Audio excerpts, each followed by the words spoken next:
What's going on, everybody? Welcome back to another LEGO YouTube video. We recently reorganized a bunch in the LEGO collection, and I feel like it's also been a minute since I've taken a look at the old LEGO room setup. Even if I haven't really added anything to it, just made a few minor modifications to it, I still thought it'd be fun to kind of take a look back and just see what the LEGO collection looks like today, because we also took a lot out of the LEGO collection, so it looks a bit different. Maybe not for the better, but I just think it'd be fun to kind of document where it is today. So let's just go ahead and get straight into it, starting off with my LEGO Marvel City.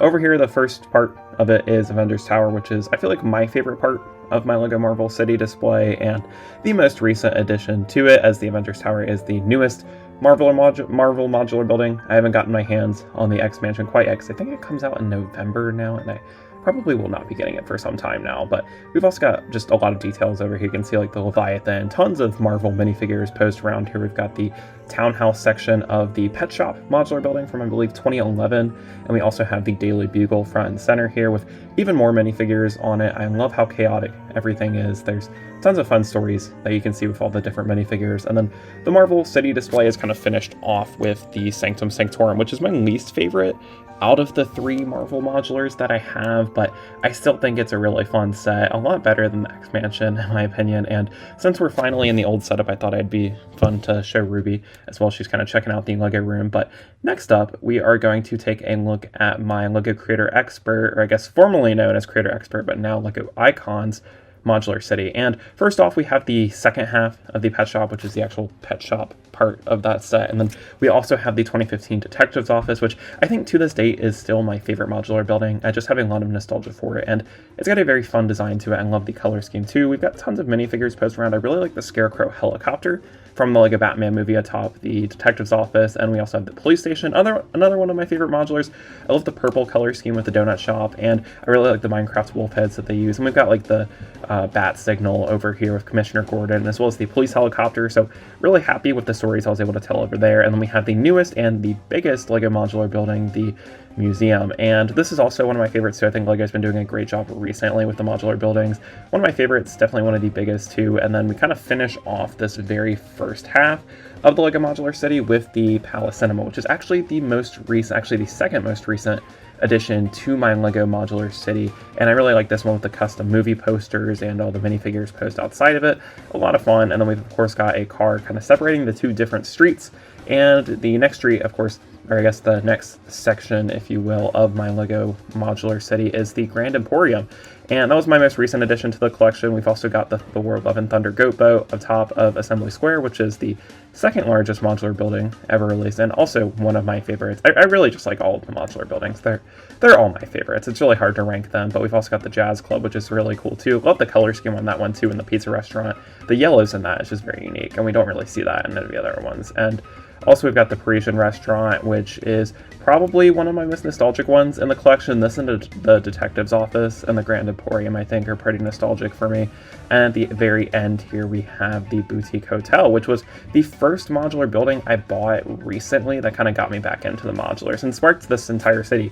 And we also got Diagon Alley and some of the house banners, and then we've got Hogsmeade and Big Ben. And then below this, we have some Halloween stuff as well as like kind of like a medieval area over here. We've got the Hocus Pocus set, as well as some of the gift of purchases that you got over the past couple years that are kind of medieval themed. We've got the Forest Hideout and Magisto's Workshop. We've got the medieval markets, which I'm really happy with this new and updated placement. I kind of expanded the buildings out so you can see them at a better angle, and I feel like it just highlights the details a lot better too. So I'm really happy with that placement. And then of course it transitions us right into the Lion Knight's castle and its new placement, where I decided to move it underneath the modular building. So very happy with this. And then below this is a part of the LEGO collection I'm not too proud of, but I'm just happy that I freed up, or actually filled up some of the empty space over here. We've got all of my sitcom LEGO sets, like The Office, Friends, and Seinfeld. My favorite one's probably the Seinfeld set, but favorite show out of the three of those got to be The Office. And then we've got the Home Alone set, which I moved to the center over here. I kind of like having it displayed at this angle. I think it just looks a lot better. It's more spread out, not as compact, and we just got some random stuff on the edge here. I want to put the Nightmare Before Christmas set over here if I eventually get that, but for now I just got some random stuff over there. We've got all of my LEGO minifigure shadow boxes down here, which is probably one of my favorite parts of my entire LEGO collection, and it's really unfortunate that I don't get to see it every day anymore, because I really did put so much time and effort into these, and they're probably one of the most expensive parts of my LEGO collection. We have different ones for the Marvel superheroes and supervillains, as well as for DC. And also what's cool about these, it's kind of obvious, but like they do light up with the LED light strips inside. So that always looks really nice and brings out even more detail with these guys. So I always love turning these guys on at night, and I just think the minifigures look really impressive underneath them too. And it's an impressive collection of minifigures. It took me forever to actually fill these guys up, so I feel like I really need to appreciate the detail of these a lot more than I currently do, and I'm very happy to see them again. And then moving on from this, we have this bookshelf over here, which used to have a lot of more LEGO sets on it, but I moved a lot of the ones that were on here to school, and I'm actually moving the sail barge and the Jabba's palace to my school apartment after my fall break is over. And then we've got the Star Wars The Clone Wars poster over here, kind of beneath the Lego City. And then this takes us to the Star Wars collection with the Empire Strikes Back poster on my main door to my Lego room. And then we've got the Ewok Village on top of it with a few other minifigures posed around it, as well as the Endor Speeder Chase diorama, the final battle. And we also have the Imperial shuttle from 2021 up here, though kind of regret getting that set, but still looks pretty decent in this current setup. I just like the 2014 one a lot more. But anyway, moving on, we have more Star Wars stuff with the police station, which is, yeah, definitely Star Wars themed. And then we've also got some of the Ahsoka wave, and then we've got the Mandalorians and one starfighter. We've got the TIE Interceptor, some other TIE fighters. This is like my big Imperial fleet. Over here, we've got the Armored Marauder as well, the Inquisitor Transport Scythe, and the big highlight, in my opinion, Vader's Castle. One of my favorite sets of all time. And then we've also got some of the newer Ahsoka sets, like the Jedi Shuttle. We've got Yavin 4, the 2012 Y-Wing, as well as the Ghost, and the Tantive 4 from 2019. And then we also have the newest rendition of the X-Wing. And then we've also got the UCS Gunship and the UCS Venator down here. Really love this display a lot, too. I think these guys pair very nicely together. I've got the custom display stand I built for the Gunship, and we've also got the Invisible Hand MIDI scale set, as well as a Coruscant set, which is from, I think, 2013. So I think that really pairs together nicely. And then down here, we've got some of my prequel and Clone Wars based sets. I'm really happy with the Clone Turbo Tank and the ATTE setup I've got. And I also really like the Mandalorian Starfighter down here with the Bad Batch shuttle. And then at the very bottom here, we're able to see some of my dark side stuff with like some bounty hunter ships. And we've also got Grievous's Starfighter and the Droid Starfighter. And then at the very bottom, we've got the Sith Infiltrator. We've got some brickheads down here too.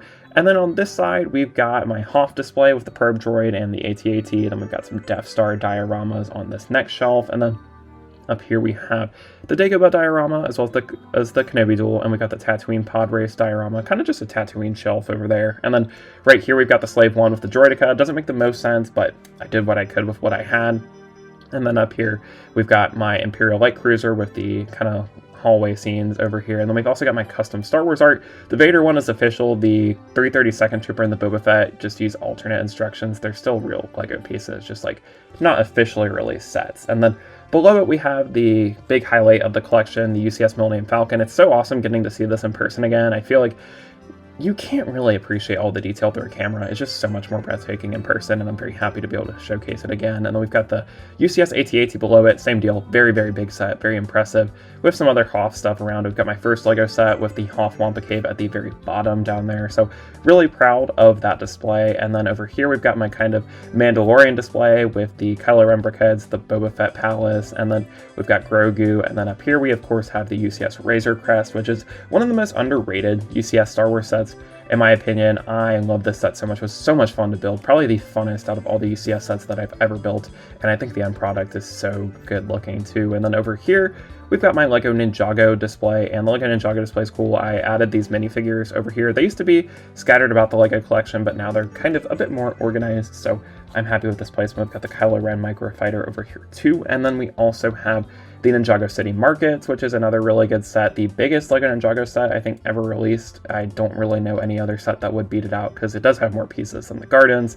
And speaking of the Gardens, I have that, of course, connected to it. And we've got the Great Wave in the background. We've got the Bo-Katan custom art in the background. And we've also got the Tranquil Garden over here. And then I recently moved these Star Wars Anniversary figures in front of the Tranquil Garden. And I thought that was a good decision. I think it fits in nicely. You can still see the Tranquil Garden behind it. I love the Bo-Katan in the background too, though she is a bit out of place. But you do what you can with the space you've got. And then below here, we've got my Lego Star Wars minifigure collection. Again, just like I was saying with the superhero ones, took forever to put these guys together. This one's probably a bit more rare because the Star Wars minifigures are so desirable, and I have 3 shadow boxes of the Star Wars as opposed to 1, and just Star Wars is more expensive usually. And then we've got my Harry Potter shadow box over here too. And just like the other ones, these ones also light up, so I try to turn these on whenever I can, usually only during the nighttime because it looks tacky during the day. But very, very proud of these. These are all custom built using shadow boxes and then LED light strips kind of taped around the edges of it, and I think it looks really nice. So I'm very happy with how these guys turn out. I don't really turn those on as much as I should because they just look so nice. And then finally, the last part of the Star Wars collection is the complete Lego Star Wars helmet lineup. I've got every single one. I'm very disappointed that they stopped producing these, but oh well, I ran out of space, so I guess it's for the best. And then moving on to the superhero stuff, I've got this little wall over here. We've got some Lego art, including the 1989 Batwing, which isn't really art, but like it's on the wall. And then we've got the Starry Night. We've got my minifigure display case for the Lego CMFs. And then we've also got the Jim Lee Batman art. And then over here, we've got some Batman sets. They are a bit dusty. I just haven't had time to dust them because I haven't really been home, and takes too long, so I don't really do it. So pardon the dust, but we've got a lot of other Lego DC sets. Some of my favorites are on this shelf, like the Funhouse and the Arkham Asylum. And then up here, we've got the Batman 2012 Batcave. And then we've got my Dark Knight trilogy display up here with the UCS and minifigure scale tumblers and the Dark Knight Rises Bat set. And then up here, we have the Batcave Shadow Box, as well as the Clayface Attack, and just a bunch of other random Batman sets. And then all the way to the right, we've got the 1989 Batmobile, which looks really nice. Another one of my favorite sets. I've got so many. And then below here, we've got the Iron Man collection. Then we've got the Spider-Man shelf below it, which also looks really nice. And we've got my X-Men themed shelf down here, which could use some work, I'll admit. There's some empty space there too. We've got the Infinity War Endgame shelf. And at the very bottom, we have the Quinjet with the Marvel Series 1 and Series 2 CMFs, and some more Marvel sets at the very bottom here. The big kind of Marvel area, I feel like, is just this top shelf. That's where some of the bigger sets are housed, just because there's much more space up here. And it's got my Guardians of the Galaxy display, as well as my kind of UCS display. We've got the Captain America shield, the Thor's hammer, we've got the Infinity Gauntlet, Hulkbuster, and of course the Black Panther set, which is another really good set. And then we've got just some random Nintendo wall art over here.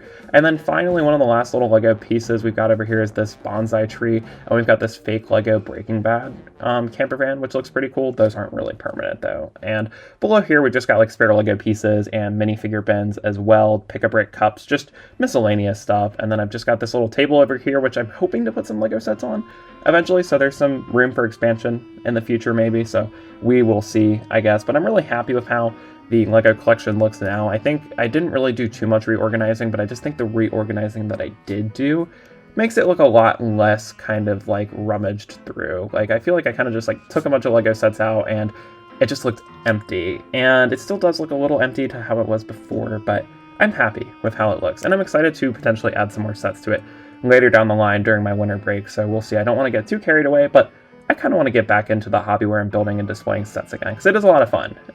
So stay tuned for that. I think the future is definitely bright for adding more Lego sets to the collection, so stay tuned for that. But let me know what you thought of the Lego collection tour down in the comments. Be sure to let me know what your favorite part was, and be sure to leave a like on the video if you did enjoy it. Subscribe if you are new around here. But that is all for today, so thank you guys so much for watching, and I will see y'all in the next one. Peace out.